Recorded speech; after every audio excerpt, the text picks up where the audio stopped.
네, 정명훈 서울시 음악감독하고요. 박현정 전 서울시장 대표 사이에 곤란한 문제들이 굉장히 있었는데 성추문 문제가 개입됐었는데 경찰이 깜짝 놀랄 수사 결과를 내놨습니다.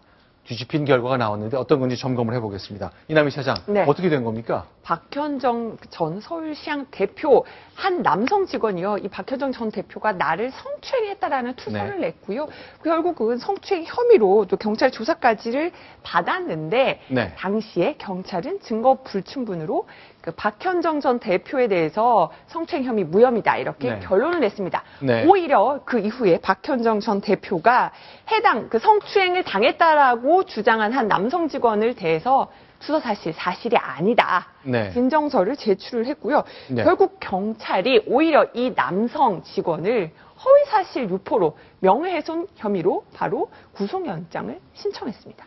사건이 완전 반전이 된 거죠. 그러니까 아니 성추행을 했다고 얘기했고 주변에서 다 같은 얘기를 했잖아요. 맞다, 내가 본 것 같다 이런 진술이 계속 나와서 문제가 됐었는데 완전히 뒤집혔네요. 뭘 이 사람이 잘못한 거죠? 일단 이 지금 피해를 입었다고 주장했던 사람이 성추문과 관련해서는 피해자의 진술이 가장 중요한데 네. 이 진술 자체가 계속해서 왔다 갔다 하는 거예요. 그러니까 50대 여성인 대표가 젊은 남성을 성추행했다는 거라 굉장히 깜짝 놀랐던 형식이었는데 회식 자리에서 넥타이나 이런 데를 성추행을 했다라는 건데 네. 나중에 계속해서 진술하는데 그 진술이 구체적인 부분에서 맞아떨어지질 않고 또 이 사람이 경찰에 가서 조사를 받기 전날에는 다량의 수면제를 먹는가 하면은 내가 성추행 당하는 사실을 봤다라고 증언을 해달라고 주변 사람들이 호소를 하고 다녔다는 거예요. 잠깐만요. 그럼 다시 한번 정리해 보겠습니다.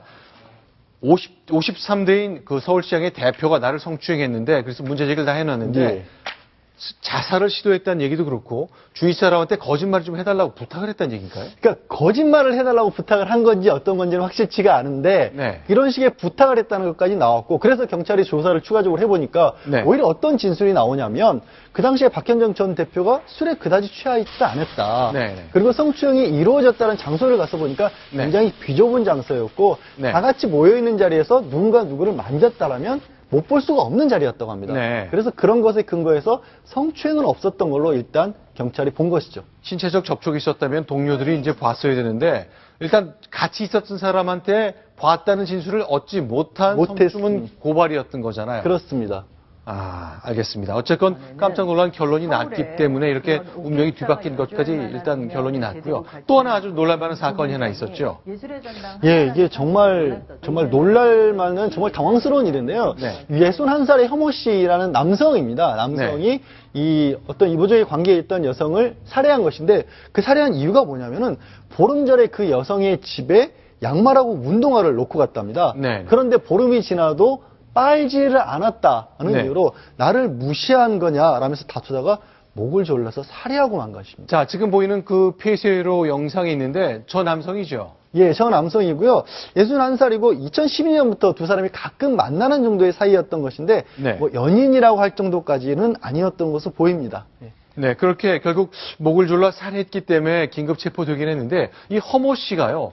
과거에도 비슷한 일이 있었다면서요? 비슷한 일이 아니라 거의 똑같은 일로 1995년도에 네. 경기도 남양주에서도 당시에 사귀던 애인을 네. 살해를 해서 15년형을 받았고요. 네. 만기 출소를 해서 5년 지났는데 다시 한번 비슷한 이유로 이 피해 여성을 살해한 것이죠.